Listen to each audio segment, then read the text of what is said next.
ಒಂದು ದಿನಕ್ಕೋಸ್ಕರ ನಾನು ದೇವರಿಗೆ ಸ್ತೋತ್ರ ಮಾಡ್ತೀನಿ. ದೇವರು ನಿಮಗೆಲ್ಲರನ್ನ ಆಶೀರ್ವದಿಸಿ, ನಿಮಗೆ ಒಳ್ಳೆ ಆರೋಗ್ಯವನ್ನು ದೇವ್ರು ಕೊಡಲಿ. ಓಕೆ, ದೇವ್ರು ನಿಮ್ಮನ್ನು ಬಲವಾಗಿ ಉಪಯೋಗಿಸಲಿ ಎಂಬುದಾಗಿ ನಾನು ಪ್ರಾರ್ಥಿಸ್ತಾ ಇದ್ದೇನೆ. ಸೊ ಇಲ್ಲಿ ಮೇಲ್ಗಡೆ ಇದೆ ಏನಂತೆ, many ordinary men are fathers who are the real heroes. Okay, ಒಂದು ಮಗುಗೆ ಒಂದು ತಂದೆನೇ is a real hero, is a real role model. ಮನೆಯಲ್ಲಿ ಒಂದು ಯಥಾರ್ಥವಾದ ಹೃದಯದಿಂದ ಇರುವಂಥ ಪ್ರತಿಯೊಬ್ಬ ಮನುಷ್ಯ, ದೇವರಿಗೆ ಯೆಹೋವನಿಗೆ ಭಯಪಟ್ಟಂಥ ಮನುಷ್ಯ ಒಬ್ಬ really is a greatest hero. ಅಂಥ ಹೀರೋಗೋಸ್ಕರ ನಾವು ಪ್ರತಿದಿನ ಪ್ರಾರ್ಥಿಸ್ಬೇಕು. ಇಟ್ಸ್ ನಮ್ಮ ಮೇಲಿರುವಂಥ ಒಂದು ದೊಡ್ಡ ಜವಾಬ್ದಾರಿ ಅದು. ಸೊ ಆ ಸ್ಥಾನವನ್ನು ತುಂಬಬೇಕಾದ್ರೆ ದೇವರು ಮೊದಲನೇದಾಗಿ ಆದಾಮನನ್ನು ದೇವರು ಆಶೀರ್ವದಿಸ್ತಾರೆ. ಯಾವಾಗಲೂ ಕೂಡ ಮನೆಯಲ್ಲಿ ಯಜಮಾನನಾಗಿರುವಂಥವನು ಗಂಡನೇ, ತಂದೆಯ ಸ್ಥಾನವನ್ನು ತುಂಬುವಂಥ ಅಣ್ಣ. ಈ ಒಂದು 3 ಸ್ಥಾನಗಳು ಏನಂದರೆ, ಅಣ್ಣನಾಗಿ, ತಂದೆಯಾಗಿ, ಗಂಡನಾಗಿ ಒಂದು ಮನೆಯನ್ನು ಆತನು ಶೃಂಗರಿಸಬೇಕಾದ್ರೆ, ಒಂದು ಮನೆಯನ್ನು ಸಂಭಾಳಿಸ್ಬೇಕಾದ್ರೆ ಅವನಿಗೆ ಒಂದು ತಲೆಯಾಗಿ ದೇವರಿಟ್ಟಿದ್ದಾರೆ. ಹಲ್ಲೆಲೂಯ. ಹೇಗೆ ಕ್ರಿಸ್ತನ ಸಭೆಗೆ ತಲೆಯಾಗಿದ್ದಾನೋ ಪ್ರತಿ ಮನೆಗೆ ಪುರುಷನು ತಲೆಯಾಗಿದ್ದಾನೆ. ಇದನ್ನು ನಾವೆಲ್ಲರೂ ಚೆನ್ನಾಗಿ ನೆನ್ಪಿಡ್ಕೋಬೇಕು. ಕೆಲವೊಂದು ಸತಿ ನಾವೇನು ಮಾಡಿಬಿಡ್ತೀವಿ ಅಂದರೆ, ನಮ್ಮ ಪುರುಷರನ್ನು ನಾವು ಓವರ್ ರೈಡ್ ಮಾಡೋಕ್ಕೆ ಸ್ಟಾರ್ಟ್ ಮಾಡಿಬಿಡ್ತೀವಿ. ನಮ್ಮ ಪುರುಷರಿಗೆ ಏನು ಗೊತ್ತಿಲ್ಲ, ಅವರಿಗೆ ಏನು ಇದಿಲ್ಲ, ಅನುಭವಗಳಿಲ್ಲ ಎಂಬುದಾಗಿ ನಾವು ಓವರ್ ರೈಡ್ ಮಾಡೋಕ್ಕೆ ಸ್ಟಾರ್ಟ್ ಮಾಡ್ತೀವಿ. ಕೆಲವೊಂದು ಸತಿ ನಮ್ಮ ಅಣ್ಣಂದಿರನ್ನ ಓವರ್ ರೈಡ್ ಮಾಡೋಕ್ಕೆ ಸ್ಟಾರ್ಟ್ ಮಾಡಿಬಿಡ್ತೀವಿ. ಕೆಲವೊಂದು ಸತಿ ನಮ್ಮ ತಂದೆಯನ್ನು ನಾವು ಓವರ್ ರೈಡ್ ಮಾಡ್ಲಿಕ್ಕೆ ಸ್ಟಾರ್ಟ್ ಮಾಡ್ತೀವಿ. ಅದನ್ನು ಯಾವತ್ತೂ ಮಾಡಬೇಡ್ರಿ. ಅದು ಯಾವತ್ತೂ ಕೂಡ ಕ್ರಿಸ್ತಿಯ ಸ್ತ್ರೀಯರಿಗೆ ಅದು ಶೋಭೆ ತರುವಂಥದ್ದಲ್ಲ. ಕ್ರಿಸ್ತಿಯ ಸ್ತ್ರೀಯರಿಗೆ, ಕ್ರಿಸ್ತಿಯ ಮಕ್ಕಳಿಗೆ ಅದು ಶೋಭೆ ತರುವಂಥದ್ದಲ್ಲ. ಯಾವಾಗಲೂ ಕೂಡ ನಾವು ಗಂಡನ ಅಧೀನದಲ್ಲಿರಬೇಕು, ತಂದೆಯ ಅಧೀನದಲ್ಲಿರಬೇಕು. ಒಂದು ಸಂಸಾರವನ್ನು ನಡೆಸುವಂಥ ಜವಾಬ್ದಾರಿಯನ್ನು ಹೊತ್ತಿರುವಂಥ ಒಬ್ಬ ಮನುಷ್ಯನ ಅಧೀನದಲ್ಲಿರಬೇಕೆಂಬುದಾಗಿ ದೇವ್ರು ಬಯಸ್ತಾರೆ. ಹಲ್ಲೆಲೂಯ. ಅದಕ್ಕೋಸ್ಕರ ದೇವ್ರು ಮೊದಲನೇದಾಗಿ ಆದಾಮನನ್ನು ದೇವ್ರು ಸೃಷ್ಟಿ ಮಾಡಿದರು, ಅವಳನ್ನು ಸೃಷ್ಟಿ ಮಾಡಲಿಲ್ಲ ರೀ. ಮೊದಲನೇದಾಗಿ ಆದಾಮನನ್ನು ಸೃಷ್ಟಿ ಮಾಡಿ ಆತನಿಗೆ ಎಲ್ಲವನ್ನ ತೋರಿಸಿದ್ರು ದೇವರು. ಏದೇನು ತೋಟದಲ್ಲಿರುವಂಥ ಎಲ್ಲ ಜವಾಬ್ದಾರಿಗಳನ್ನ ದೇವ್ರು ಕೊಟ್ಟರು. ಯಾಕೆ? ಆತನು ಮುಂದೆ ತಂದೆ ಆಗಲಿಕ್ಕಿದ್ದಾನೆ. ಆ ಜವಾಬ್ದಾರಿಗಳನ್ನು ಹೊತ್ತುಕೊಳ್ಳುವಂಥ ಒಬ್ಬ ನಾಯಕನಾಗಿ ಆತನ ಇರ್ತಾನೆ. ಅದಕ್ಕೋಸ್ಕರ ದೇವ್ರೇನು ಮಾಡಿದ್ರು, ಫಸ್ಟು ಆದಾಮನಿಗೆ ಏದೇನು ತೋಟದಲ್ಲಿರುವಂಥದ್ದೆಲ್ಲವನ್ನ ತೋರಿಸಿ, ಇದೆಲ್ಲವೂ ನಿನಗೆ. ಹಲ್ಲೆಲೂಯ. ಅದಾದ ನಂತರ ಅವಳನ್ನು ದೇವ್ರು ಕೊಟ್ಟರು. ಅಂದರೆ ಇದೆಲ್ಲದಕ್ಕೂ ನೀನು ಅಧಿಕಾರಿ, ನಿನ್ನ ಪಕ್ಕ ಎಲುಬು ಆಗಿರುವಂಥ ಹೆಣ್ಣಿಗೂ ನೀನೇನಾಗಿರ್ತೀಯ, ಅಧಿಕಾರಿಯಾಗಿರ್ತೀಯ. ಹಂಗಂದರೆ ನೀನು ಅವಳನ್ನ ಕಾಲು ಕೆಳಗಲ್ಲ, ನೀನು ಸಮಾನತೆಯಲ್ಲಿ ನೀನು ನಡಿಬೇಕು. ಆದರೆ ಸಮಾನತೆಯಲ್ಲಿ ನಡಿಬೇಕು ಅಂಥೇಳಿ ಈಗಿನ ಕಾಲದಲ್ಲಿ ತುಂಬ ಓದಿರುವಂಥ ಹೆಣ್ಮಕ್ಳು ತುಂಬ ಅಡ್ವಾಂಟೇಜ್ ತೊಗೊಂಡ್ಬಿಡ್ತಾರೆ. ಅದನ್ನು ಏನೋ ಅಡ್ವಾಂಟೇಜ್ ತೊಗೊತಾರೆ. ನಾವು ಯಾವುದಕ್ಕೂ ಕಮ್ಮಿ ಇಲ್ಲ ಗಂಡು ಮಕ್ಳಕ್ಕಿಂತ. ನೋ, ಬೈಬಲಲ್ಲಿ ಆ ಥರ ಎಲ್ಲೂ ಇಲ್ಲ ರೀ. ಈ ಲೋಕದ ಜನ ಮಾತಾಡ್ಬೋದು ತಾಯಿಯೇ ಮೊದಲ ಗುರು. ನೋ, ಬೈಬಲಲ್ಲಿ ಆ ಥರ ಎಲ್ಲೂ ಇಲ್ಲ ರೀ. ಹಳೆ ಒಡಂಬಡಿಕೆಯಲ್ಲಿ ನೀವು ತೆಗಿಬೇಕಾದ್ರೆ ದೇವರು ಮೋಶೆಗಾಯಿತು, ಅಬ್ರಹಾಮನಿಗಾಯಿತು, ದಾವೀದನಿಗಾಯಿತು, ಈಸಾಕನಿಗಾಯಿತು, ಎಲ್ಲರಿಗೂ ವಾಗ್ದಾನ ಮಾಡಿದಂಥದ್ದು ಏನಂದರೆ, ನೀನು ನಿನ್ನ ಸಂತತಿಗೆ ಏನನ್ನು ಕಲಿಸ್ಬೇಕು, ದೇವರ ವಾಕ್ಯವನ್ನು, ಧರ್ಮಶಾಸ್ತ್ರವನ್ನು ನೀನು ಕಲಿಸ್ಬೇಕು ಅಂತ ಇರೋದು. ಈ ಪ್ರಪಂಚದ ವಾಡಿಕೆಯಲ್ಲಿ ತಾಯಿಯೇ ಮೊದಲ ಗುರು, ತಾಯಿಯೇ ದೇವರು. ನೋ, ಯಾವ ಮನುಷ್ಯನನ್ನು ದೇವರಿಗೆ ಹೋಲಿಸ್ಲಿಕ್ಕೆ ಸಾಧ್ಯ ಇಲ್ಲ. ಎಲ್ಲ ವಿಷಯದಲ್ಲೂ ತಂದೆಯೇ ಮೊದಲ ಗುರು ಆಗಿರ್ತಾನೆ. ಮನೆಯಲ್ಲಿ ತಂದೆಯೇ ಮೊದಲ ಸ್ಥಾನವನ್ನು ಹೊಂದ್ಕೊಂಡಿರ್ತಾನೆ. ತಂದೆಯನ್ನು ಯಾವ ಕಾರ್ಯಕ್ಕೂ, ತನ್ನ ಗಂಡನನ್ನು ಯಾವ ಕಾರ್ಯಕ್ಕೂ ಓವರ್ ರೈಡ್ ಮಾಡಬೇಡ್ರಿ. ಅದು ದೇವರ ವಾಕ್ಯದಲ್ಲಿ ಇಲ್ಲ. ಅದು ಇಹಲೋಕದಲ್ಲ ಇರ್ಬೋದು, ಇಹಲೋಕದ ಜನ ಮಾತಾಡ್ಬೋದು. ನಾವು ಯಾರಿಗೂ ಕಮ್ಮಿ ಇಲ್ಲ, ನನ್ನ ಮಗಳು ಯಾರಿಗೂ ಕಮ್ಮಿ ಇಲ್ಲ, ನನ್ನ ಹೆಂಡತಿ ಯಾರಿಗೂ ಕಮ್ಮಿ ಇಲ್ಲ, ನಾನು ಯಾರಿಗೂ ಕಮ್ಮಿ ಇಲ್ಲ. ನೋ, ನಿನ್ನನ್ನು ಕಮ್ಮಿಯಾಗೇ ದೇವರು ಮಾಡಿದ್ದಾರೆ. ನಿನ್ನನ್ನು ಪಕ್ಕ ಎಲುಬಿಂದ ದೇವ್ರು ತೆಗೆದಿರೋದು. ನಿನ್ನನ್ನು ದೇವ್ರು ಸೃಷ್ಟಿ ಮಾಡ್ಬೇಕಾದ್ರೆ ಆತನ ಎಲುಬಿನಿಂದನೇ ದೇವ್ರು ತೆಗೆದಿರೋದು. ತಗ್ಗಿಸ್ಕೊಳೋದನ್ನು ನಾವು ಕಲಿಬೇಕು. ಯಾವಾಗಲೂ ನಮ್ಮ ಗಂಡಂದಿರಿಗೋಸ್ಕರ, ನಮ್ಮ ತಂದೆಗೋಸ್ಕರ ಪ್ರಾರ್ಥಿಸೋದನ್ನು ನಾವು ಕಲಿಬೇಕು. ನಾವು ಅವ್ರನ್ನ ಪ್ರೀತಿಸೋದನ್ನು ಕಲಿಬೇಕು. ಸ್ವರದಿಂದ ಹೋದ್ರಿ 2 ಪೂರ್ವಕಾಲ ವೃತ್ತಾಂತ 7ನೇ ಅಧ್ಯಾಯ 17-18. ನೀನು ನಿನ್ನ ತಂದೆಯಾದ ದಾವೀದನಂತೆ ನನಗೆ ವಿಧೇಯನಾಗಿ ನಡೆದುಕೊಂಡು ನನ್ನ ಆಜ್ಞಾವಿಧಿ ನ್ಯಾಯಗಳನ್ನು ಕೈಗೊಳ್ಳುವುದಾದರೆ ನಿನ್ನ ರಾಜ್ಯ ಸಿಂಹಾಸನವನ್ನು ಸ್ಥಿರಪಡಿಸುವೆನು ಮತ್ತು ಇಸ್ರಾಯೇಲರೆಲ್ಲರಲ್ಲಿ ನಿನ್ನ ಸಂತಾನದವರು ತಪ್ಪದೆ ರಾಜ್ಯಾಧಿಕಾರ ನಡೆಸುವರು ಎಂಬುದಾಗಿ ನಿನ್ನ ತಂದೆಯಾದ ದಾವೀದನಿಗೆ ಮಾಡಿದ ವಾಗ್ದಾನವನ್ನು ನೆರವೇರಿಸುವೆನು. ಇಲ್ಲಿ ಯೆಹೋವ ದೇವರು ಸಾಲೊಮೋನನ ಹತ್ರ ಮಾತಾಡ್ತಾ ಇದ್ದಾರೆ. ನೀನು ನಿನ್ನ ತಂದೆಯಾದ ದಾವೀದನಂತೆ ನನಗೆ ವಿಧೇಯನಾಗಿ ನಡೆದುಕೊಂಡು ನನ್ನ ಆಜ್ಞಾವಿಧಿಗಳನ್ನು ಕೈಗೊಳ್ಳುವುದಾದರೆ ನಿನ್ನ ರಾಜ್ಯ ಸಿಂಹಾಸನವನ್ನು ಸ್ಥಿರಪಡಿಸುವೆನು. ಹಲ್ಲೆಲೂಯ. ಸೊ ಇಲ್ಲಿ ನೋಡ್ರಿ, ಯೆಹೋವ ದೇವರು ಬಂದು ಸಾಲೊಮೋನನ ಹತ್ರ ಮಾತಾಡ್ತಾ ಇದ್ದಾರೆ. ಸಾಲೊಮೋನನೇ, ನೀನೇನು ಮಾಡಬೇಕು ಅಂದರೆ, ನಿನ್ನ ತಂದೆ ಆಗಿರುವಂಥ ದಾವೀದನು ಹೆಂಗೆ ನನಗೆ ವಿಧೇಯನಾಗಿ ನಡೆದ್ನೋ, ನನಗೆ ಮನಸ್ಸಿಗೆ ಒಪ್ಪುವಂಥ ಮನುಷ್ಯನಾಗಿ ನಡೆದ್ನೋ, ಎಲ್ಲ ಪಾಪಗಳಿಂದ ದೂರ ಇದ್ನೋ, ಪಾಪ ಮಾಡಬೇಕಾದ್ರೂ ದೇವರ ಸನ್ನಿಧಾನದಲ್ಲಿ ಬಂದು ಕ್ಷಮಾಪಣೆ ಕೇಳಿದ್ನೋ ಅದರಂತೆ ನೀನು ನಡೆಯೋದಾದರೆ ನಿನ್ನ ರಾಜ್ಯ ಸಿಂಹಾಸನವನ್ನು ನಾನು ಏನು ಮಾಡ್ತೀನಿ, ಸ್ಥಿರಪಡಿಸ್ತೀನಿ. ಇವತ್ತು ನಿಮ್ಮ ತಂದೆಯಿಂದಲೇ ನಾನು ಹೇಳುವಂಥ ಒಂದು ವಿಷಯ ಏನಂದರೆ, ಮುಂದೆ ತಂದೆ ಆಗುವಂಥ ಹೇಳೋರ್ಗೂ ವಿಷಯ ಏನಂತಂದರೆ, ಕುಮಾರ ಹೇಳುವಂಥ ವಿಷಯ ಏನಂತ ಅಂದರೆ, ನೀವು ಫಸ್ಟು ದಾವೀದನ ಥರ ವಿಧೇಯರಾಗುವುದನ್ನು ಕಲಿಯಿರಿ. ಯಾರಿಗೆ ವಿಧೇಯರಾಗಬೇಕು? ದೇವರಿಗೆ ವಿಧೇಯರಾಗುವುದನ್ನು ಕಲಿಯಿರಿ. ದೇವರಿಗೆ ಭಯಪಟ್ಟಂಥ ಜನರಾಗಿ ನೀವು ಜೀವಿಸ್ರಿ. ಆವಾಗ ನಿಮ್ಮ ರಾಜ್ಯದ ಸಿಂಹಾಸನ ಅಂದರೆ ನಿಮ್ಮ ಸಂತತಿಯನ್ನು ದೇವರು ಆಶೀರ್ವದಿಸಿ ಅದು ಸದಾ ಕಾಲವೂ ಭೂಮಿ ಮೇಲೆ ಇರುವ ಹಾಗೆ ದೇವರು ಮಾಡ್ತಾರೆ. ಹಲ್ಲೆಲೂಯಾ. ನೀವು ಮಕ್ಕಳ ಮೊಮ್ಮಕ್ಕಳನ್ನು ಕಾಣುವವರಾಗ್ತೀರಿ. ಹಲ್ಲೆಲೂಯಾ. ಸೊ ಅದಕ್ಕೋಸ್ಕರ ದಾವೀದನಿಗೆ ದೇವ್ರು ನೋಡ್ರಿ, ಸಾಲೊಮೋನನಿಗೆ ಹೇಳ್ಬೇಕಾದ್ರೆ ಯಾಕೆ ದೇವರು ತನ್ನನ್ನು ತಾನು ಪ್ರಚುರ ಪಡಿಸ್ಕೋಬೋದಿತ್ತು, ಹೌದಾ? ಧರ್ಮಶಾಸ್ತ್ರದ ಮೂಲಕ ಪ್ರಚುರ ಪಡಿಸ್ಕೋಬೋದಿತ್ತು, ಮೋಶೆಗೆ ಕೊಟ್ಟಂಥ ಆಜ್ಞಾಶಾಸನಗಳ ಮೇಲೆ ಪ್ರಚುರ ಪಡಿಸ್ಕೋಬೋದಿತ್ತು. ಅದು ದೇವರು ಅದನ್ನು ಯಾವುದನ್ನು ಮಾಡಲಿಲ್ಲ ರೀ. ಸಾಲೊಮೋನನಿಗೆ ತನ್ನ ತಂದೆಯನ್ನು ಮುಂದೆ ಇಡ್ತಾ ಇದ್ದಾನೆ ದೇವರು, ತನ್ನ ತಂದೆಯನ್ನು ಎಕ್ಸಾಂಪಲ್ ಆಗಿ ತೋರಿಸ್ತಾ ಇದ್ದಾರೆ ದೇವರು. ಸಾಲೊಮೋನನ ನೋಡಲಿ ನಿನ್ನ ತಂದೆ ಎಷ್ಟು ವಿಧೇಯನಾಗಿದ್ದ. 40 ವರ್ಷ ಅವನ ಆಡಳಿತದಲ್ಲಿ ನಾನು ಎಲ್ಲವನ್ನು ಆತನಿಗೆ ಕೊಟ್ಟೆ. ದಾವೀದನು ಸುಮ್ಮನೆ ಆ ಸಿಂಹಾಸನಕ್ಕೆ ಬಂದ, ಕುರಿ ಕಾಯಬೇಕಾದ್ರೂ ಕೂಡ ದೇವ್ರಿಗೆ ಸ್ತೋತ್ರ ಮಾಡ್ತಾ ಇದ್ದ. ಹಲ್ಲೆಲೂಯ. ದಾವೀದನನ್ನು ಹೊಡಿಬೇಕಾದ್ರೂ ದೇವ್ರಿಗೆ ಸ್ತೋತ್ರ ಮಾಡ್ತಿದ್ದ. ಹಲ್ಲೆಲೂಯ. ಸೌಲನು ಅವನನ್ನು ಅಟ್ಟಿಸಿಕೊಂಡು ಹೋಗ್ಬೇಕಾದ್ರೆ ಅಡವಿಯಲ್ಲೂ ಕೂಡ ದೇವ್ರಿಗೆ ಸ್ತೋತ್ರ ಮಾಡ್ತಿದ್ದ. ಪ್ರತಿ ವಿಷಯದಲ್ಲಿ ದೇವರಿಗೆ ಭಯಪಟ್ಟಂಥ ಮಗನಾಗಿ ಜೀವಿಸ್ತಾ ಇದ್ದ, ವಿಧೇಯನಾಗಿ ಜೀವಿಸ್ತಾ ಇದ್ದ. ಇವತ್ತು ನಿಮಗೊಂದು ಕಿವಿ ಮಾತು ಏನಂದರೆ, ನಿಮ್ಮ ಸಂತತಿಯು ತಲತಲಾಂತರವರೆಗೂ ಆಶೀರ್ವದಿಸಲ್ಪಡಬೇಕಂದ್ರೆ ನೀವು ದೇವರ ವಾಕ್ಯಕ್ಕೆ ವಿಧೇಯರಾಗಿ ನಡೆಯಬೇಕು. ಹಲ್ಲೆಲೂಯಾ. ದಾವೀದನು ಹೇಗೆ ದೇವರ ಸನ್ನಿಧಾನದಲ್ಲಿ ದೇವರನ್ನು ಬಯಸುವಂಥ ಮನುಷ್ಯನಾಗಿದ್ನೋ, ದೇವರಿಗೆ ಆತನ ಮನಸ್ಸಿಗೆ ಒಪ್ಪುವಂಥ ಮನುಷ್ಯನಾಗಿದ್ನೋ, ಆ ಥರ ನೀವು ಜೀವಿಸುವುದಾದರೆ ದೇವರೊಂದು ದಿವಸ ಹೇಳ್ತಾರೆ, ಏನಂತ ಹೇಳ್ತಾರೆ? ಸೋಮಣ್ಣ, ಈಶಾನ್ಗೆ ದೇವ್ರು ಹೇಳ್ತಾರೆ, ನೋಡಲಿ ನೀನು ಸೋಮಶೇಖರ್ ನಿಮ್ಮಪ್ಪ ಹೇಗೆ ವಿಧೇಯನಾಗಿ ನಡೆದ್ನೋ ನೀನು ಅದೇ ರೀತಿಯಲ್ಲಿ ನಡೆದ್ರೆ ನಾನು ನಿನ್ನ ಸಂತತಿಯನ್ನು ಆಶೀರ್ವದಿಸ್ತೇನೆ. ಹಲ್ಲೆಲೂಯಾ. ನಮ್ಮ ಮಕ್ಕಳ ವಿಷಯದಲ್ಲಿ ದೇವರು ಕೂಡ ಅದನ್ನೇ ಸಾಕ್ಷಿಯಾಗಿ ಕರೆಸಲ್ಪಡ್ತಾರೆ. ಯಾವಾಗಲೂ ತಂದೆ ಸಾಕ್ಷಿಯಾಗಿ ಇರಬೇಕು. ದಾವೀದನು ಹೇಗೆ ಆ ಸಾಕ್ಷಿಯನ್ನು ಉಳಿಸ್ಕೊಂಡ, 40 ವರ್ಷ ಚಿತ್ತನಾಗಿ ಆತನು ದೇವರ ಸನ್ನಿಧಾನದಲ್ಲಿ ಜೀವಿಸಿದ. ಒಂದೇ ಒಂದು ಸತಿ ಆತನು ಪಾಪ ಮಾಡಿದಾಗ ಆ ಪಾಪಗಳನ್ನು ಒಪ್ಕೊಂಡ. ಅವನು ತಪ್ಪುಗಳನ್ನು ಒಪ್ಕೊಳೋದನ್ನು ನಾವು ಕಲಿಬೇಕು. ಸ್ವಲ್ಪ ಗಂಡು ಮಕ್ಕಳಿಗೆ ಆ ವಿಷಯದಲ್ಲಿ ಈಗೋ ಇರುತ್ತೆ. ನಾನು ಅಪ್ಪ, ನಾನು ಗಂಡ, ನಾನು ಯಾಕೆ ಒಪ್ಕೋಬೇಕು ಅನ್ನೋ ಈಗೋ ಇರುತ್ತೆ. ಹೆಂಡತಿ ಮುಂದೆ ಮಕ್ಕಳು ಮುಂದೆ ಒಪ್ಕೊಳ್ಳಿಲ್ಲ ಅಂದ್ರೂ ಪರವಾಗಿಲ್ಲ, ದೇವ್ರ ಸನ್ನಿಧಾನದಲ್ಲಿ ಒಪ್ಕೊಳ್ರಿ. ಹಲ್ಲೆಲೂಯಾ. ಆ ತಪ್ಪುಗಳನ್ನು ಆ ಪಾಪಗಳನ್ನು ಮಾಡುವುದನ್ನು ಕಮ್ಮಿ ಮಾಡ್ತಾ ಬನ್ನಿರಿ. ನಿನ್ನ ಸಂತತಿ ಅಭಿವೃದ್ಧಿ ಆಗಬೇಕಾ, ನಿನ್ನ ಸಂತತಿ ಆಶೀರ್ವದಿಸಲ್ಪಡಬೇಕಾ, ಅದು ನಿನ್ನ ಕೈಯಲ್ಲಿದೆ, ನಿನ್ನ ಕೈಯಲ್ಲಿದೆ. ಅದು ದಾವೀದನ ಹೃದಯವನ್ನು ಒಪ್ಪುವಂಥ ಮನುಷ್ಯರಾಗಿ ನೀವು ಬದುಕ್ರಿ ಎಂಬುದಾಗಿ ನಾನು ನಿಮಗೆಲ್ಲರಿಗೂ ಹಾರೈಸ್ತೀನಿ ಈ ದೇಶದಲ್ಲಿ. ಹಲ್ಲೆಲೂಯಾ. ಅದು ಮತ್ತು ಇಸ್ರಾಯೇಲಲ್ಲಿ ನಿನ್ನ ಸಂತಾನದವರು ತಪ್ಪದೆ ರಾಜ್ಯಾಧಿಕಾರ ನಡೆಸುವರು ಎಂಬುದಾಗಿ ನಿನ್ನ ತಂದೆಯಾದ ದಾವೀದನಿಗೆ ಮಾಡಿದ ವಾಗ್ದಾನವನ್ನು ನೆರವೇರಿಸುವೆನು. ಹಲ್ಲೆಲೂಯಾ. ವಾಗ್ದಾನಗಳನ್ನು ನೆರವೇರಿಸುವ ದೇವರು ನಮ್ಮ ದೇವರು. ಹಲ್ಲೆಲೂಯಾ. ಆ ವಾಗ್ದಾನಗಳನ್ನು ಸಂತತಿಯವರೆಗೂ ನಮ್ಮ ತಲೆ ಮೇಲೆ ಆಶೀರ್ವಾದಗಳನ್ನು ಇಡುವಂಥ ದೇವರು ನಮ್ಮ ದೇವರು. ಹಲ್ಲೆಲೂಯಾ. ಆ ಆಶೀರ್ವಾದಗಳಿಗೆ ಅಡ್ಡಿಯಾಗೋದು ಯಾರು ಗೊತ್ತಾ? ನಾವುಗಳೇ. ದೇವರು ವಾಗ್ದಾನ ಮಾಡಿದ್ದನ್ನು ಯಾವತ್ತೂ ತೆಗೆಯೋದಿಲ್ಲ ರೀ ನಮ್ಮ ಜೀವಿತದಲ್ಲಿ. ಆ ಒಂದು ಆಶೀರ್ವಾದಗಳನ್ನು, ಆ ವಾಗ್ದಾನಗಳನ್ನು ನಮ್ಮ ತಲೆಯ ಮೇಲೆ ಹೊತ್ಕೊಂಡು ಹೋಗುವಂಥ ಜವಾಬ್ದಾರಿ ಪ್ರತಿ ತಂದೆಯ ತಲೆ ಮೇಲಿದೆ. ಪ್ರತಿ ತಂದೆಯ ಸ್ಥಾನದಲ್ಲಿರುವಂಥ ನಿಮ್ಮ ತಲೆ ಮೇಲಿದೆ. ಅದನ್ನು ಹೊತ್ತುಕೊಳ್ಳುವಂಥ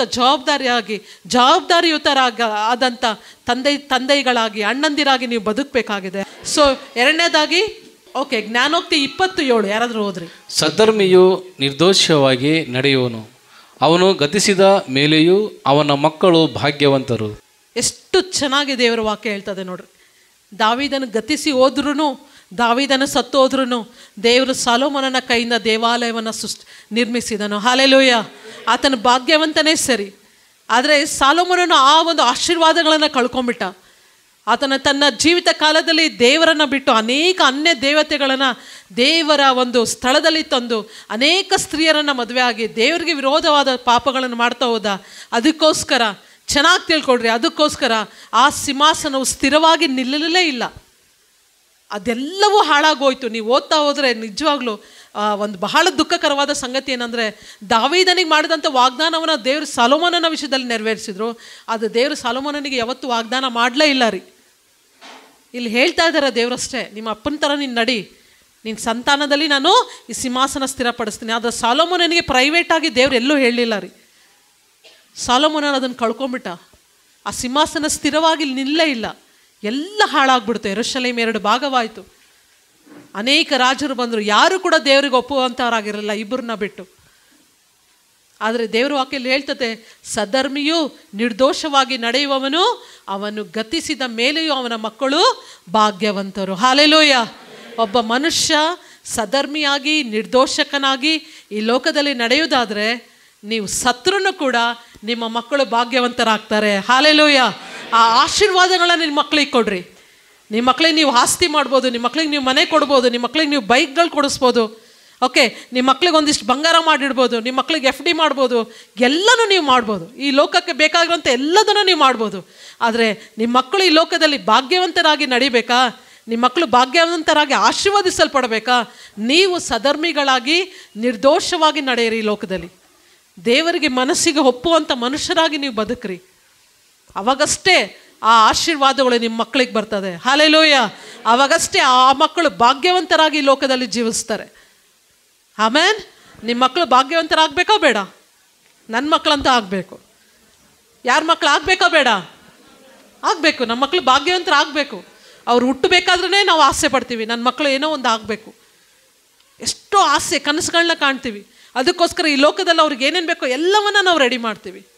ಆದರೆ ನೀನು ನಿನ್ನ ಜೀವಿತವನ್ನು ಸಿದ್ಧಪಡಿಸ್ಕೊಳ್ತಾ ಇದೆಯಾ? ನಿನ್ನ ಜೀವಿತದಿಂದ ನಿನ್ನ ಮಕ್ಕಳಿಗೆ ಭಾಗ್ಯ ಸಿಗ್ತದೆ, ನಿನ್ನ ಜೀವಿತದಿಂದ ನಿನ್ನ ಮಕ್ಕಳಿಗೆ ಆಶೀರ್ವಾದಗಳು ಸಿಗ್ತದೆ. ಅದನ್ನು ದಯವಿಟ್ಟು ತಂದೆಗಳಾಗಿ ನೀವು ಕಳ್ಕೊಬೇಡ್ರಿ. ಅದನ್ನು ಇವತ್ತು ನಾವೆಲ್ಲ ದೇವ್ರ ಸನ್ನಿಧಾನದಲ್ಲಿ ಕೂತಿದ್ದೀವಿ ಅಂದರೆ ಅದು ದೇವ್ರಿಗೆ ಕೊಟ್ಟಂಥ ಮಹಾ ಸೌಭಾಗ್ಯನೇ ಸರಿ. Hallelujah, hallelujah. ಸೊ ಸಧರ್ಮಿಯಾಗಿ ನಿರ್ದೋಷರಾಗಿ ನಿಮ್ಮ ಜೀವಿತದಲ್ಲಿ ಯಥಾರ್ಥ ಚಿತ್ತರಾಗಿ ದೇವರ ಮತ್ತು ಮನುಷ್ಯರ ಕಣ್ಣಿಗೆ ಮೋಸ ಮಾಡದೇ ಇರೋ ಹಾಗೆ, ಯಾರ ಮನಸ್ಸನ್ನು ನಾವು ಕೆಡಿಸದೇ ಇರೋ ಹಾಗೆ ನೀವು ಜೀವಿಸುವುದಾದರೆ ನಿಮ್ಮ ಮಕ್ಕಳು ನೀವು ಸತ್ ಮೇಲೂ ನೀವು ಅವ್ರ ಭಾಗ್ಯವಂತರಾಗೇ ಜೀವಿಸ್ತಾರೆ. ನೆಕ್ಸ್ಟ್ ಜ್ಞಾನೋಕ್ತಿ 22:6 ಓದ್ರಿ. ನಡೆಯಬೇಕಾದ ಮಾರ್ಗಕ್ಕೆ ತಕ್ಕಂತೆ ಹುಡುಗನನ್ನು ಶಿಕ್ಷಿಸು, ಮುಪ್ಪಿನಲ್ಲಿಯೂ ಹೊರೆಯಾಗನು. ಸೊ ಇಲ್ಲಿ ಹೇಳ್ತದೆ, ನಡೆಯಬೇಕಾದ ಮಾರ್ಗವನ್ನು ತಕ್ಕಂತೆ ನಿನ್ನ ಮಗನಿಗೆ ನೀನೇನು ಮಾಡು? ಶಿಕ್ಷಿಸು. ನೀನು ಶಿಕ್ಷೆ ಕೊಡುವವನಾಗಬೇಕು.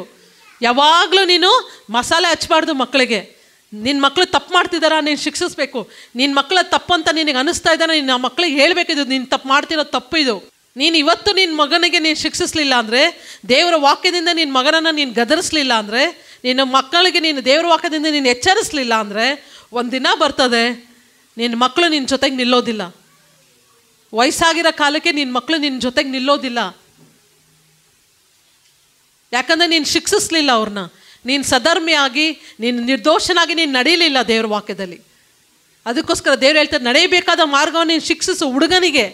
ನೋಡ್ರಿ, ಸಣ್ಣ ಮಕ್ಕಳಿದ್ದಾಗಿಂದನೇ ನೀನು ಶಿಕ್ಷೆಯಲ್ಲಿ ತಗೊಂಬ ಮಗುವನ್ನು. ಸಣ್ಣ ಮಕ್ಕಳಿದ್ದಾಗಲೇ ನೀನು ದೇವರ ವಾಕ್ಯದಿಂದ ಅವರನ್ನು ಬೆಳೆಸು. ಸಣ್ಣ ಮಗುವಿದ್ದಾಗಿಂದನೇ ನೀನು ಆ ದೇವರ ವಾಕ್ಯದಲ್ಲಿ ನಿನ್ನ ಭಯದಲ್ಲಿ ನೀನು ಬಳಸು. ನಿನ್ನ ಮಗ ತಪ್ಪು ಮಾಡ್ತಾ ಇದ್ದಾನ, ನಿನ್ನ ಮಗಳು ತಪ್ಪು ಮಾಡ್ತಾ ಇದ್ದಾರ, ಖಂಡಿಸ್ರಿ ದೇವರ ವಾಕ್ಯದಿಂದ. ಅವರನ್ನು ಎಚ್ಚರಿಸ್ರಿ.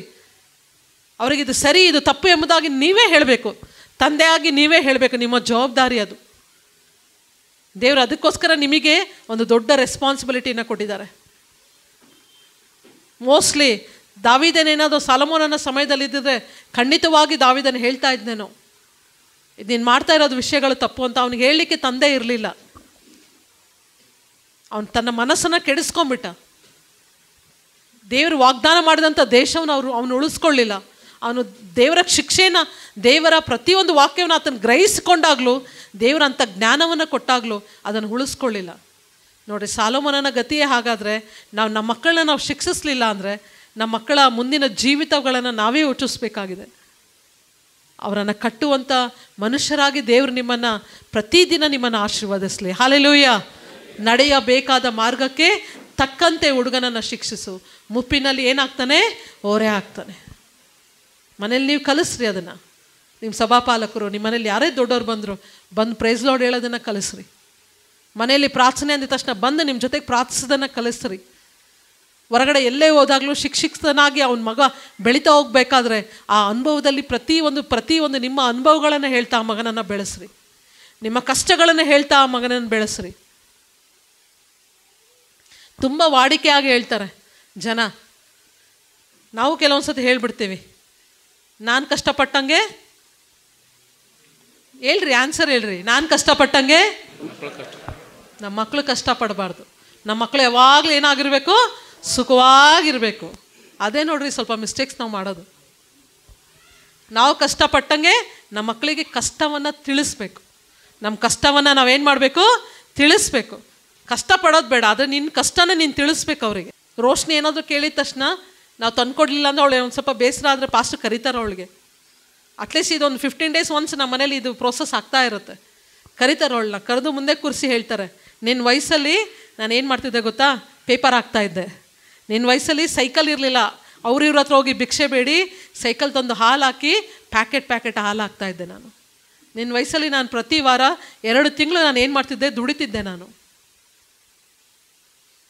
ಹಂಗೆ ಹೇಳಿದಾಗ ಯಾರಾದರೂ ಬಂದು ಅವಳಿಗೆ ಪೇಪರ್ ಹಾಕುವಾಗ ಅವಳು ಹೇಳ್ತಾಳೆ, ಪಪ್ಪ ಮೋಸ್ಟ್ಲಿ ಹಿಂಗೆ ಹಾಕ್ತಿತ್ತೇನೋ ಅಲ್ಲ ಅಂತ.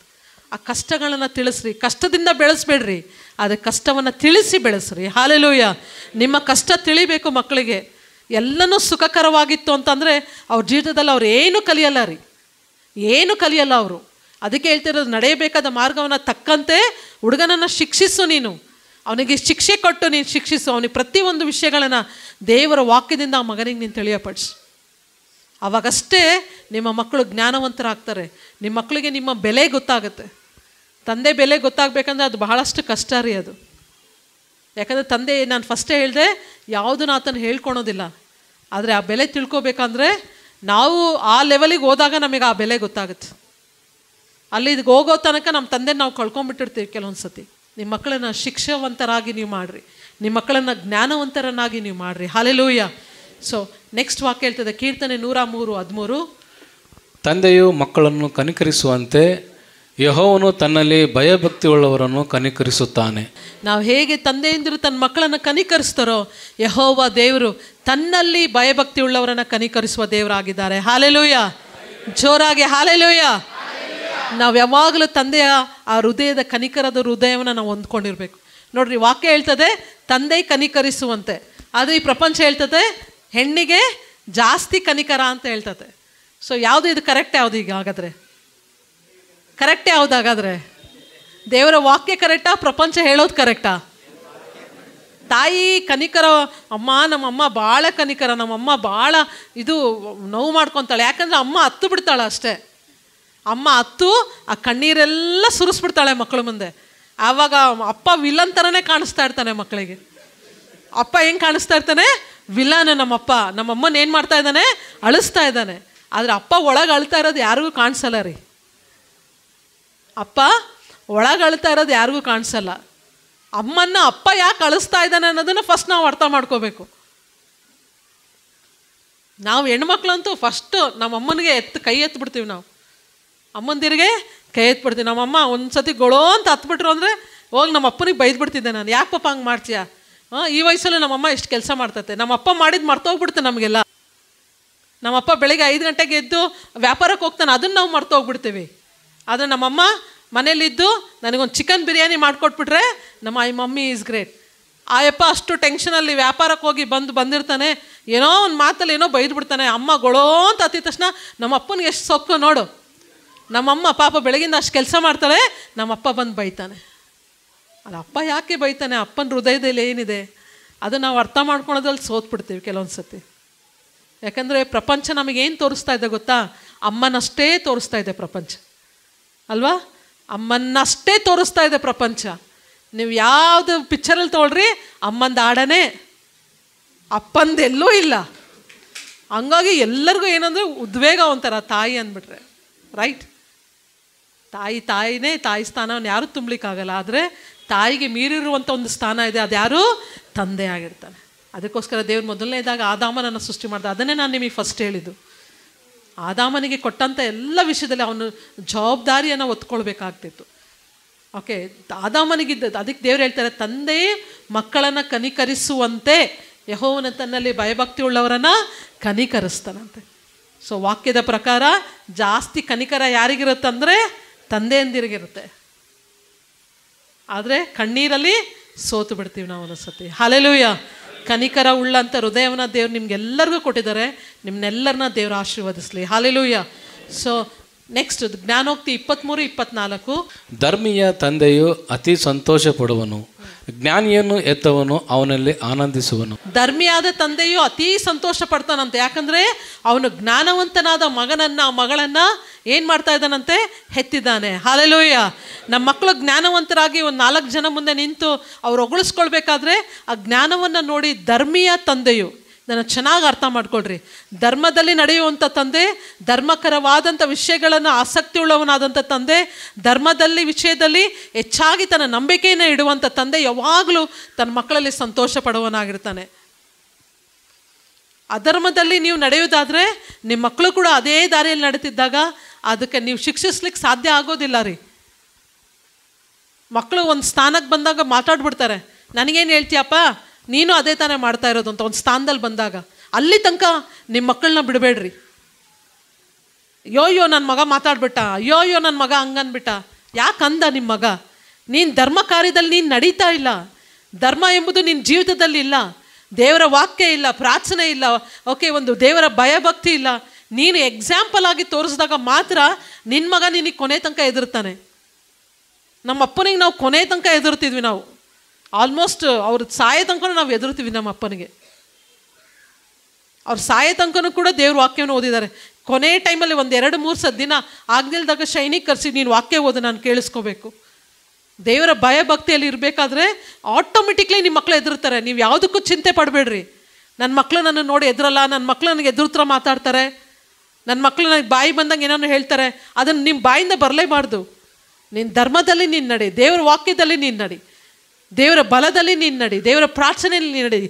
You show your example in front of your children. ನೀನೇ ಒಂದು ಗ್ರೇಟೆಸ್ಟ್ ಎಕ್ಸಾಂಪಲ್ ನಿನ್ನ ಮಕ್ಕಳಿಗೆ. ಯಾರು ಸಾಕ್ಷಿ ಕೊಡಬೇಕಾಗಿಲ್ಲ ರೀ. ನೀನು ಅಂಥವನು, ನೀನು ಇಂಥವನು ಅಂತ ಪ್ರಪಂಚ ನಮಗೆ ಸಾಕ್ಷಿ ಕೊಡಬೇಕಾಗಿಲ್ಲ. ನೀನು ಒಳ್ಳೆಯ ತಂದೆ ಎಂಬುದಾಗಿ ನಿನ್ನ ಮಕ್ಕಳು ಸಾಕ್ಷಿ ಕೊಟ್ಟರೆ ಸಾಕು. ಹಾಲೆಲೂಯ. ನೀನು ಒಳ್ಳೆಯ ಗಂಡ ಎಂಬುದಾಗಿ ನಿನ್ನ ಹೆಂಡತಿ ಸಾಕ್ಷಿ ಕೊಟ್ಟರೆ ಸಾಕು. ಹಾಲೆಲೂಯ. ನೀನು ಒಳ್ಳೆಯ ಹೆಂಡತಿ ಎಂಬುದಾಗಿ ಗಂಡ ಸಾಕ್ಷಿ ಕೊಟ್ಟರೆ ಅಷ್ಟೇ ಸಾಕು ರೀ. ಯಾವ ಮನುಷ್ಯನ ಸಾಕ್ಷಿ ಬೇಕಾಗಿಲ್ಲ. ದೇವರ ಸಾಕ್ಷಿ, ನಿನ್ನ ಜೊತೆಯಲ್ಲಿ ನಿಂತಿರುವಂಥವ್ರು ಅವರ ಸಾಕ್ಷಿ ಸಾಕು. ಆ ಸಾಕ್ಷಿನ ನೀವು ಸಂಪಾದಿಸ್ಕೊಳ್ರಿ. ಯಾರ ಮುಂದೆನೂ ಹೋಗಿ ನಾವು ಶೋ ಮಾಡಬೇಕಾಗಿರೋ ಅವಶ್ಯಕತೆ ಇಲ್ಲ ರೀ. ಯಾರ ಮುಂದೆನೂ ನಾವು ಗ್ರೇಟ್ ಆಗೋವಂಥ ಅವಶ್ಯಕತೆ ಇಲ್ಲ. ಯಾವ ಸನ್ಮಾನಕ್ಕೂ ನಾವು ಯೋಗ್ಯರಾಗುವಂಥ ಅವಶ್ಯಕತೆ ಇಲ್ಲ. ನಿನ್ನ ಮನೆಯಲ್ಲಿ ನಿನ್ನ ಹೆಂಡತಿ ನಿನಗೆ ವಿರೋಧವಾಗಿ ಸಾಕ್ಷಿ ಹೇಳ್ತಾ ಇದ್ದಾಳ, ಅಲ್ಲೇ ನಿನ್ನ ಜೀವಿತ ಗೊತ್ತಾಗ್ಬಿಡ್ತದೆ. ನಿನ್ನ ಮಕ್ಕಳು ನಿನಗೆ ವಿರೋಧವಾಗಿ ಮಾತಾಡ್ತಿದ್ದಾರ, ಅಲ್ಲೇ ನಿನ್ನ ಸಾಕ್ಷಿ ಗೊತ್ತಾಗ್ಬಿಡ್ತದೆ. ನಿನ್ನ ಗಂಡ ನಿನಗೆ ವಿರೋಧವಾಗಿ ಹೇಳ್ತಾ ಇದ್ದಾನ, ಅಲ್ಲೇ ನಿನ್ನ ಸಾಕ್ಷಿ ಗೊತ್ತಾಗ್ಬಿಡುತ್ತೆ. ಫಸ್ಟು ಅಲ್ಲಿ ಸಾಕ್ಷಿಯನ್ನು ಉಳಿಸ್ಕೊಳ್ರಿ. ನಿನ್ನ ಕುಟುಂಬವು ಧರ್ಮ ಕಾರ್ಯಗಳಲ್ಲಿ ನಡಿಬೇಕಾದ್ರೆ ಅದಕ್ಕೆ ಹೇಳ್ತದೆ, ಜ್ಞಾನಿಯನ್ನು ಹೆತ್ತವನು ಅವನು ಯಾವಾಗಲೂ ಆನಂದಿಸ್ತಾನಂತೆ.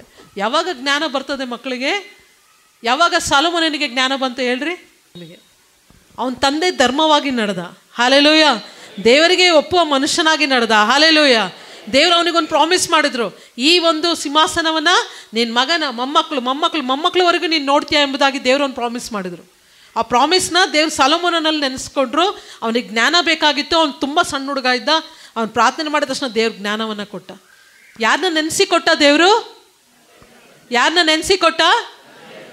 ಓದಿಸ್ಬೇಕು.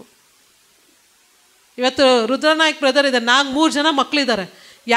ಯಾರ ಒಂದು ಜ್ಞಾನವನ್ನು ನೋಡಿ ಇವತ್ತು ದೇವರವರನ್ನು ಆಶೀರ್ವದಿಸ್ತಾ ಇದ್ದಾರೆ? ಅವ್ರು ಮಾಡಿದಂಥ ಪ್ರಾರ್ಥನೆ, ಎಲ್ಲೋ ಒಂದು ದಿವಸ ಅವ್ರು ಮಾಡಿದಂಥ ಪ್ರಾರ್ಥನೆ. ಹಲ್ಲೆಲೂಯ. ಸೊ ದೇವ್ರು ಅದಕ್ಕೆ ಹೇಳ್ತಾರೆ, ಧರ್ಮೀಯ ತಂದೆಯು ಅತೀ ಸಂತೋಷ ಪಡ್ತಾನೆ. ನಿನ್ನ ಮಕ್ಕಳು ಜ್ಞಾನಿಗಳಾಗಿರ್ಬೇಕಂದ್ರೆ ನೀನು ಧರ್ಮದಲ್ಲಿ ನೀನು ನಡೆಯಬೇಕು. ಹಲ್ಲೆಲೂಯ. ಹಲ್ಲೆಲೂಯ. ಸೊ ಇಲ್ಲಿ ಅಬ್ರಹಾಮನನ್ನು ದೇವರು ಆದಿಕಾಂಡ 17:5 ಈ ವಾಕ್ಯವನ್ನು ಯಾರಾದರೂ ಓದ್ರಿ ಜೋರಾಗಿ. ಇನ್ನು ಮುಂದೆ ನಿನಗೆ ಅಬ್ರಹಾಮ ಎಂದು ಹೆಸರಿರುವುದಿಲ್ಲ, ನಿನ್ನನ್ನು ಅನೇಕ ಜನಾಂಗಗಳಿಗೆ ಮೂಲಪಿತೃವಾಗಿ ನೇಮಿಸಿರುವುದರಿಂದ ನಿನಗೆ ಅಬ್ರಹಾಮನೆಂದು ಹೆಸರಿರುವುದು. ದೇವರಿಲ್ಲಿ ಹೇಳ್ತಾ ಇದ್ದಾರೆ, ಅಬ್ರಹಾಮನಿಗೆ ಕರೆದು ಇಲ್ಲಿ ಬಾಯಿಲಿ ನಿನಗೆ ನಕ್ಷತ್ರಗಳನ್ನು ಎಣಿಸು, ಮರಳನ್ನು ನೀನು ಎಣಿಸು. ಆಗ್ಲಿಕ್ತಾ? ನಕ್ಷತ್ರಗಳನ್ನು ಮರಳನ್ನು ಎಣಿಸ್ಲಿಕ್ಕಾಗುತ್ತಾ? ಆಗದೇ ಇಲ್ಲ. ಅಷ್ಟು ಅಸಂಖ್ಯವಾದಂಥ ಸಂತಾನವನ್ನು ನಾನು ನಿನಗೆ ಕೊಡ್ತೀನಿ. ಒಂದು ಬಲಿಷ್ಠ ರಾಷ್ಟ್ರಗಳನ್ನು ನಾನು ನಿನಗೆ ಕೊಡ್ತೀನಿ. ಸೊ ನೀನೇನು ಮಾಡ್ತೀಯ ಅಂತಂದರೆ, ನಿನಗೆ ಜನಾಂಗಗಳಿಗೆ ನಿನ್ನನ್ನು ಮೂಲ ಪಿತೃವಾಗಿ ಮಾಡ್ತೀನಿ. ಪಾಸ್ಟರ್ ಯಾವಾಗಲೂ ಹೇಳ್ತಾರೆ, ಪ್ರಪಂಚದಲ್ಲಿರುವಂಥ ಎಲ್ಲ ಜನಾಂಗಗಳಿಗೆ ಅಬ್ರಹಾಮನು ತಂದೆ ಆಗಿದ್ದಾನೆ. ಹಾಲೆಲೂಯ. ದೇವರ ಆ ವಾಗ್ದಾನವನ್ನು ನೆರವೇರಿಸಿದಾರೆ. ಈಸಾಕನಿಂದ ಬಂದಂಥ ಸಂತಾನವನ್ನು ದೇವರು ಬಹಳಷ್ಟು ಬಲಿಷ್ಠವಾದಂಥ ರಾಷ್ಟ್ರವನ್ನಾಗಿ ಮಾಡಿದ್ದಾರೆ. ಅದನ್ನು ಯಾವತ್ತೂ ದೇವರು ಮರೀಲಿಲ್ಲ. ಇವತ್ತು ಇಸ್ರಾಯೇಲ್ ಎಂಬುದಾಗಿ ನಾವು ಹೇಳುವುದಾದರೆ ಇಷ್ಟೇ ಇದೆ. ನೀವು ಪ್ರಪಂಚದ ವರ್ಲ್ಡ್ ಮ್ಯಾಪನ್ನು ತೆಗೆದು ನೋಡಿಬಿಟ್ರೆ ನಿಮಗೆ ಕಣ್ಣಲ್ಲೂ ಕೂಡ ಕಾಣಿಸೋದಿಲ್ಲ. ನಮ್ಮ ಕೇರಳಕ್ಕಿಂತ ಸಣ್ಣದಿದೆ, ಇಷ್ಟೇ ಇದೆ ರೀ ಅದು. ಆ ಒಂದು ಇಷ್ಟೇ ಇರುವಂಥ ದೇಶವನ್ನು ಇವತ್ತು ಪ್ರಪಂಚದಾದ್ಯಂತ ದೇವರು ಬಲಿಷ್ಠವಾಗಿ ಮಾಡ್ತಾರಂದರೆ ಅದು ಅಬ್ರಹಾಮನನ್ನು ನೆನೆಸ್ಕೊಂಡು, ಹಾಲೆಲೂಯ. ದೇವರು ಅಬ್ರಹಾಮನಿಗೆ ಕೊಟ್ಟಂಥ ವಾಗ್ದಾನವನ್ನು ನೆನೆಸ್ಕೊಂಡು, ಹಾಲೆಲೂಯ, ಅವನನ್ನು ಎಲ್ಲ ಜನಾಂಗಕ್ಕೆ ಮೂಲಪಿತೃವನ್ನಾಗಿ ದೇವರು ಮಾಡಿದರು. ಆದರೆ ಆ ಸಂತಾನಕ್ಕೆ ಒಂದು ಶ್ರೇಷ್ಠವಾದಂಥ ತಂದೆಯಾಗಿ ದೇವರು ಅದನ್ನು ನೇಮಿಸಿದ್ದಾರೆ. ಹಾಲೆಲೂಯ. ಇವತ್ತು ಇಸ್ರಾಯೇಲನ್ನು ನೋಡಿ ಪ್ರಪಂಚನೇ ಎದುರುತ್ತಾ ಇದೆ. ಎಷ್ಟು ಜನ ನ್ಯೂಸಲ್ಲಿ ಓದ್ತಾ ಇದ್ದೀರಾ? ಇವತ್ತು ನ್ಯೂಸ್ ಪೇಪರ್ ಎಷ್ಟು ಜನ ಓದ್ತಾ ಇದ್ದೀರಾ? ನ್ಯೂಸ್ ಎಷ್ಟು ಜನ ಕೇಳ್ತಾ ಇದ್ದೀರಾ?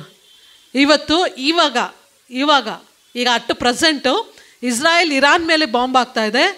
ಇಸ್ರಾಯೇಲ್ಗೆ ಲೆಬನಾನ್, ಇರಾನ್ ಹಾಗೂ ಪ್ಯಾಲೆಸ್ತೀನ್ ಈ 3 ದೇಶಗಳು ಇಸ್ರಾಯೇಲ್ ಒಳಗಡೆ ಬಾಂಬ್ ಆಗ್ತಾ ಇದೆ. ಹಾಲೆಲೂಯ.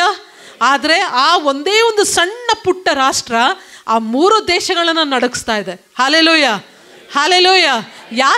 ಯಾಕೆ ನಡಗಿಸ್ತಾ ಇದೆ? ಅಬ್ರಹಾಮನಿಗೆ ಕೊಟ್ಟಂಥ ವಾಗ್ದಾನ. ಹಾಲೆಲೂಯ.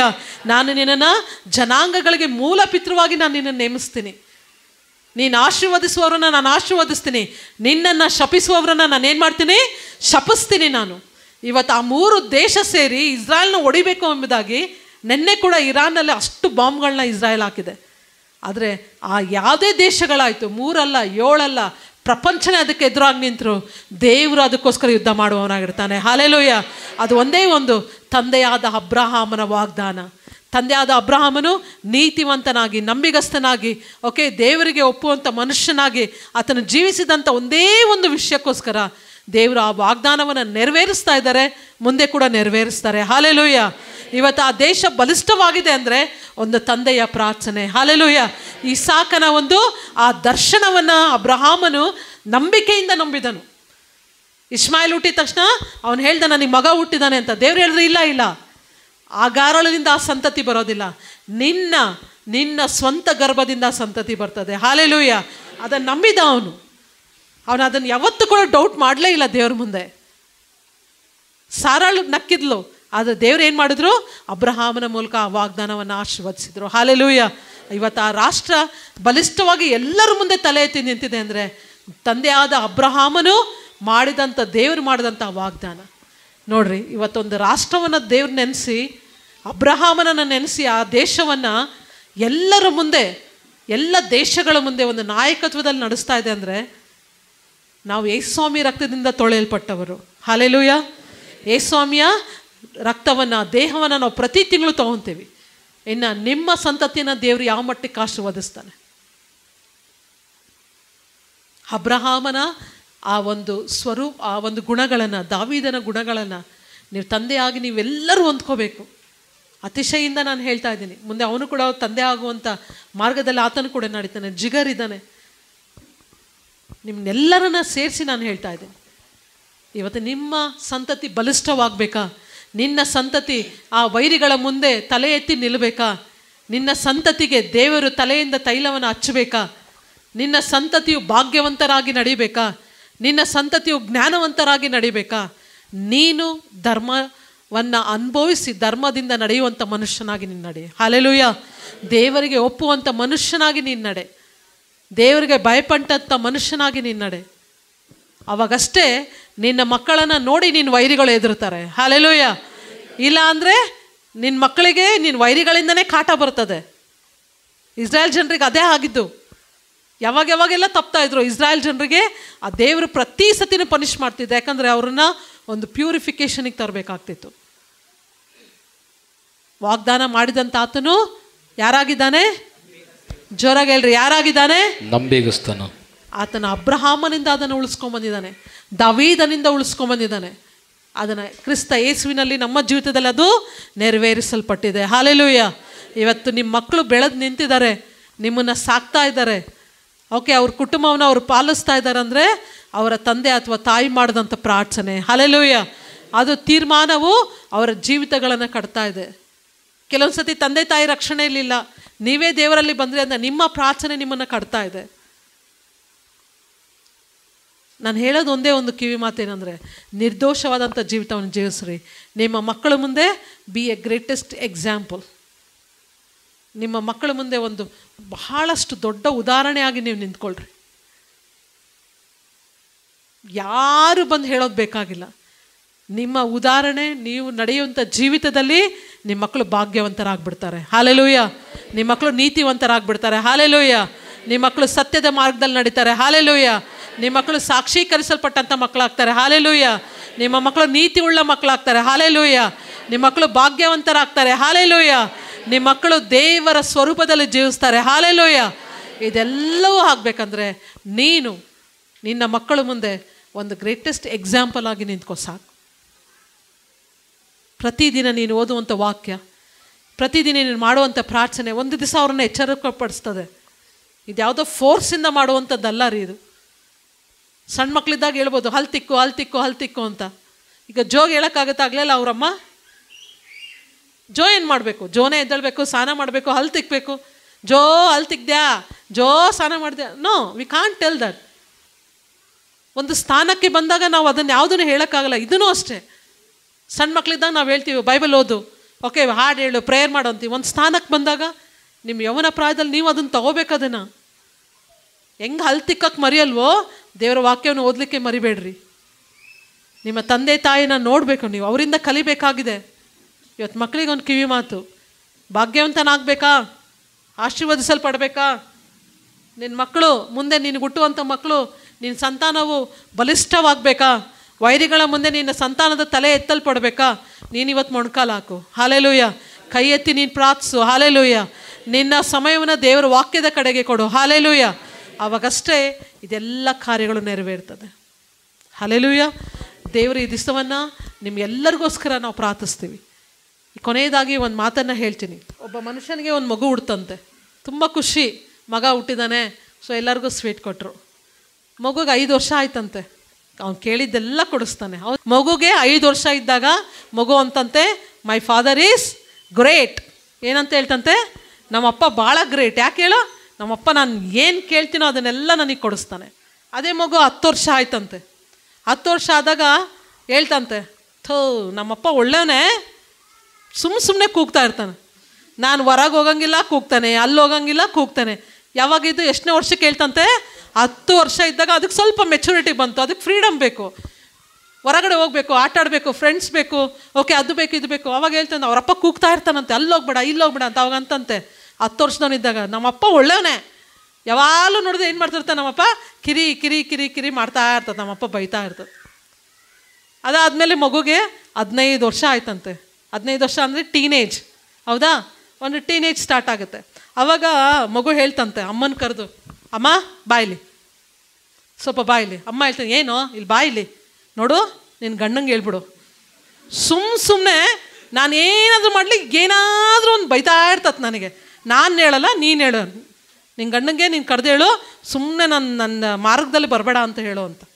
ಅದಕ್ಕೆ ಅವ್ರಮ್ಮ ಹೇಳಿದ್ಲಂತೆ, ಆಯ್ತಪ್ಪ ಹೇಳ್ತೀನಿ ಅಂತೇಳಿ. ಎಷ್ಟು ವರ್ಷ ಆವಾಗ?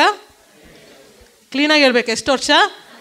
5 ವರ್ಷದಲ್ಲಿ ಏನು ಹೇಳ್ದ ಅವನು? ಮೈ ಫಾದರ್ ಈಸ್ ವೆರಿ ಗ್ರೇಟ್. ಯಾಕೆ? ಅಪ್ಪ ಎಲ್ಲ ಕೊಡಿಸ್ತಿದ್ದ, ಅವನಿಗೆ ಪ್ರಪಂಚನೇ ಗೊತ್ತಿರಲಿಲ್ಲ. 10 ವರ್ಷಕ್ಕೆ ಮನೆಯಿಂದ ಹೊರಗಡೆ ಹೋಗೋದು ಕಲ್ತ. ಅವಾಗ ಅವರಪ್ಪ ಕಿರಿಕಿರಿ ಮಾಡ್ತಿದ್ದ. ಒಳ್ಳೆಯವನೇ ನಮ್ಮಪ್ಪ, ಏನು ಮಾಡ್ತಾನೆ? ಅವಾಗ ಕೂಗ್ತಾ ಇರ್ತಾನೆ, ಏನು ಹೇಳಿದ್ರು ಕೇಳಲ್ಲ. 15 ವರ್ಷಕ್ಕೆ ಸ್ವಲ್ಪ ಸ್ಟ್ಯಾಂಡರ್ಡ್ ಆದ. ಇವಾಗ ಇನ್ಶರ್ಟ್ ಮಾಡೋದು ಕಲ್ತ, ಕಟ್ಟಿಂಗ್ ಎಲ್ಲ ಸ್ವಲ್ಪ ಸ್ಟೈಲಾಗಿ ಮಾಡೋದು ಕಲ್ತ. ಅವಾಗ ಏನನ್ನಿಸ್ತು? ಅವರಪ್ಪ ಹೇಳ್ತಾರೆ, ಎಣ್ಣೆ ಹಚ್ಕೊಳ್ಳೋ ತಲೆಗೆ ಹಚ್ಚಲ್ಲ, ಸ್ವಲ್ಪ ಸ್ಟೈಲ್ ಆಗ್ತಾ ಇದ್ದಾನೆ. ಅದಕ್ಕೆ ಏನಂತ ಹೇಳ್ತಾನೆ? ಅಮ್ಮ ಅಂತ ಕರೆದು ಹೇಳ್ತಾನೆ, ನಾನು ಅಪ್ಪನ ತಮ್ಮ, ನೀನು ಹೇಳು, ಸುಮ್ಮನೆ ಕಿರಿಕಿರಿ ಮಾಡಬೇಡ ಅಂತೇಳಿ ನಿನ್ನ ಗಂಡನಿಗೆ ಅಂತ.